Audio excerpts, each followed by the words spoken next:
Hey, how's it going? This is Joe and Tell. Today I'm going to be taking a look at the Acoustics 3030i's.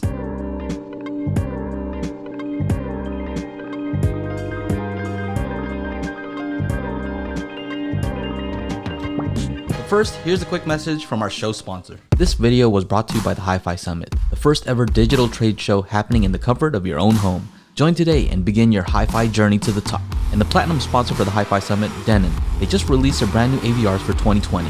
Future-proof your system with HDMI 2.1 support, preamp mode, multi-channel processing previously exclusive only to the top models, quick switching for Odyssey presets, and much more. Links down below. PSB. Paul Barton designed speakers based on his scientific research done at the National Research Council in Canada. Extremely well-designed speakers at affordable prices. OSD Black is a high-performance line of upgraded speaker and electronics products. SVS, providing thrilling and immersive high-end sound with unmatched performance for the price.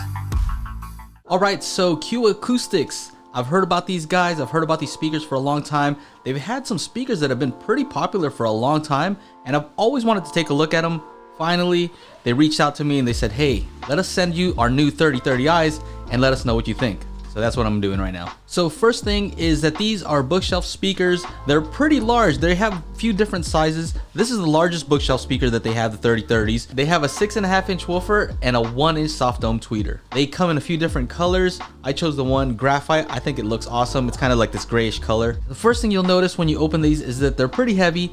They have rounded off corners, and so that looks cool from the front. And then when you turn it to the side, whoa, these are pretty wide, and so the enclosure itself is actually larger than it might seem. So this might be an issue if you have a limited amount of space and you need to have them maybe closer to a wall or something like that. This is going to be an issue for you because they are pretty deep. The other thing that's pretty cool is they do include some port plugs or port bungs in case you do need to put it near a wall, and that'll help with some of the bass, extra bass. If you want to minimize that, those port plugs are there. So in addition, they also sent these cool stands. And Acoustics makes a very high-end model, and I think it's their concept series, and it has this cool stand. It's not those, but these are still cool stands nonetheless. When I unboxed these, I noticed that there were threads on the bottom to screw in something, and I wasn't sure what that was for, and it is for these stands. The great thing about it is when you have it all set up, they operate as one unit, so you move the entire thing. It feels like one big floor standing speakers. The stands themselves have some weight to them, and so that's all very cool. I really like that. They came with different types of feet depending on whether you're going to use it on a wood surface or carpet. I right now have some Gaia 3s by ISO Acoustics on here, and I'll review those in a bit. But I do like those on this. I like that whole setup. I think it's very cool. The stands are sturdy, and you can tell they're very well thought out. So as far as looks, you can see here that it does have a 6.5-inch woofer, the 1-inch soft dome tweeter. Not much of a waveguide here, but it does have a chrome ring accent. I don't love that personally. That's not my favorite thing. I don't really like stuff that's like fake chrome, but the finish on this I really like, and the overall look I don't think is very offensive. It does come with a grill. I don't use them with a grill on, but the grills are magnetic, and they're there if you want to use them. On the back, you'll notice that it has a pretty nice sized port back there, and I didn't hear any chuffing in any of my tests. I did play these pretty loud, and no chuffing, so that was good. The terminals on these are very cool. They have some 5-way binding posts, and so these are flat, which also helps, again, when you have them near a wall, because the terminals don't stick out too far. But yeah, overall, as far as fit and finish, I really do like these Acoustics 3030i's. And I really want to keep these. I like these a lot. Now, what a lot of you guys want to know is how do these sound? And I would just summarize it by saying that these are very capable speakers because they have a large enclosure, meaning that they have some nice punchy bass. I would say if you're going to be using these for movies and you don't need sub 30 hertz frequencies all the time, then you can use these without a sub, no problem. They have that kind of punchy bass. You know, the bass that you can really feel, but not that really low bass where you feel like you're underwater type of bass. It's not going to have that sort of sub-sonic frequencies. They do have enough bass in most cases. They kind of remind me of the Dynas that I made, and they kind of sound like a miniature sub in most cases, and it seems like they built a sub, added a tweeter to it. You know, they got all the other frequencies right, but it seems like like it's about the same size as some of those small subs that you see with soundbars, put it that way. So yeah, in most cases, I think you could rock party with these. I think on CNET I read where they said that these are some party speakers. I would agree with that statement. Let's take a quick look at some frequency response measurements and see how they perform. So let's take a look here, starting with the, start with the treble. So right here in the upper treble, you'll notice very flat response. It rolls off here, but that might just be my mic. And presence region all the way up here, starting from 4K up, you can see it's very flat, very impressive. And so I noticed that. Now here in this area, it looks like what they've done is this is the area that's very sensitive. Your ears are more sensitive to this area. So a lot of times this is where some of the harshness occurs. And so they could have made this flat, but I think they did this on purpose where they kind of maybe at the crossover point, maybe introduce kind of dip. Some people call that BBC dip. Yeah, it just makes it easier to listen to, and I think that's what they were going for. This is a UK-based brand, so I wouldn't be surprised. Now in the mid-range, everything looks pretty decent here. Nothing crazy going on. You know, you'll see up and down peaks, and this is all plus or minus 3 decibels because this is calibrated for 85 decibels. So you see these ups and downs, and that's not a huge deal. So still flat. Along here, you'll notice that the bass, lower mids, bass region, it is slightly above the 85 decibel reference. So maybe about 3 decibels up. And then here's where it's kind of weird, right? Because I said earlier that this has a lot of bass, it's a big cabinet, but why is it that this drops off so quickly below 100 hertz, right? This is not taking the port into account. So once you add the port, boom, this is the tuning of the port. And so it's kind of weird. You'd expect the tuning to start up here, but let's take a look how it looks together. So you'll see something kind of similar to this. And so you'll notice that it does gradually drop off below 100 hertz. So it's not flat across here. But I think that's because they want this to be able to play louder, right? They're expecting you to maybe cross this over if you're going to use it in a home theater setup.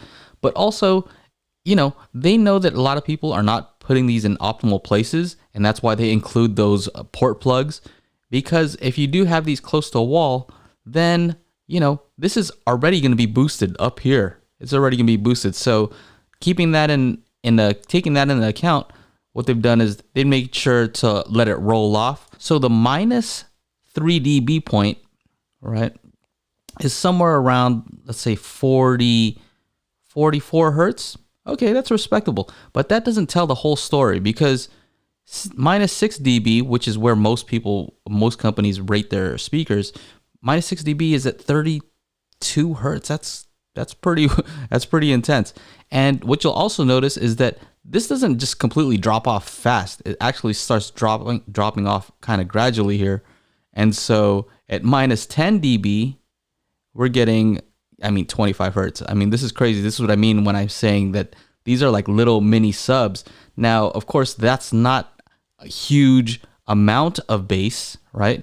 But this is definitely audible in this region here. So again, if you're planning on taking these and putting them away from the wall, you know, they might not have as much bass as you might expect. But if you do have them a little bit closer to the wall, you'll notice that this starts to flatten out. You're going to notice a lot of bass response from these. So there you have it. That's how they measure. Let's take a look at how they place on the speaker leaderboard. Okay, welcome back to the speaker leaderboard. We're looking at the Q Acoustics 3030i's, and let's take a look. They're bookshelf speakers. How do they fit here? Are they the best bookshelf? They're not better than those. They're not better than these. These are $2,000. Elect debut reference, I'd say right around this area here. Yeah, so you know, you get a lot because the cabinet is large. So if you don't mind that deep cabinet, there are a lot of benefits. More bass, deeper bass. They don't have to struggle as hard when they have a bigger cabinet like that. So I would say the RP600Ms are all, I'm going to put them right here. I'm going to put them in between the debut reference and the RP600Ms. I think that all these are very good speakers. I think the debut reference has a better fit and finish, looks more premium. The RP600Ms, I think a lot of people would like this for home theater because they are you know, they're very dynamic. People might think it's bright, but that might be good for home theater. This is like somewhere in between where it can satisfy both roles. You know, it's not overly bright, so detailed enough. Let's take a look. Best for desktop. These are going to be pretty low because these are enormous for a desk. So they're also not powered. I don't even know why I'm going to put them on best for desktop, but I'm going to put them here somewhere. Where are all the big speakers here? Big speakers, big speakers. Sound quality wise, they're gonna be awesome at a desk, but who's gonna put these at a desk? That's crazy. I'm gonna put them right here above the Klipsch, below the Pioneers. Not because they sound better, but because the Pioneers are smaller. And so right now these are selling for $399. That's a crazy deal. $399 for a pair of these speakers. Where do they fit? I'm gonna go ahead. Ooh. So these Wharfdales, okay, hold on a second. These Wharfdales were an excellent deal because they're floor standers, right? So those, I'm not sure if they're still available, but those are awesome. The ELAC UB5s, because they're concentric, three-way, I mean, lots of good things to say about this speaker. I think a lot of people find it a little bit dark in comparison, so they want more detail. I'm going to go ahead and put the Q Acoustics above these because I feel like did satisfy everybody, right? Nobody's going to complain that it's not detailed enough.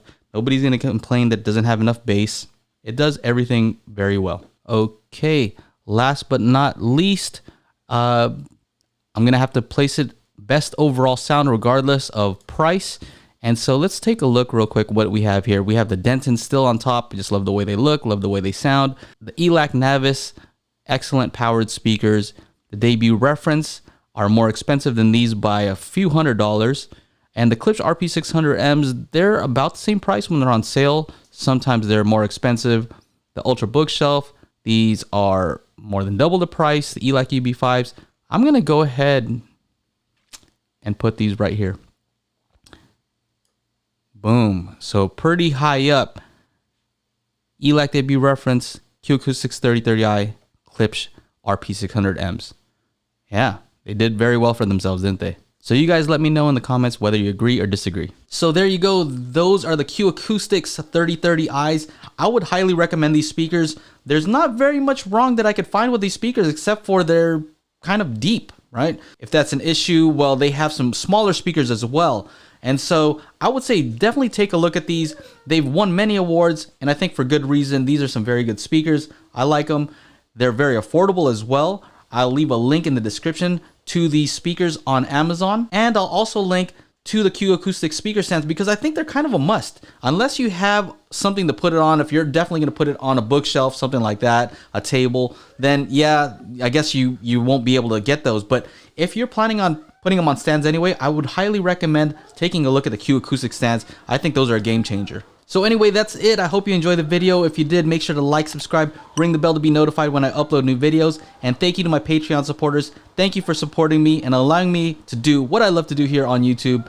If you're not already a patron, check it out at patreon.com/JoeAndTell. Anyway, that's it. Thank you for watching. Take care. Bye-bye.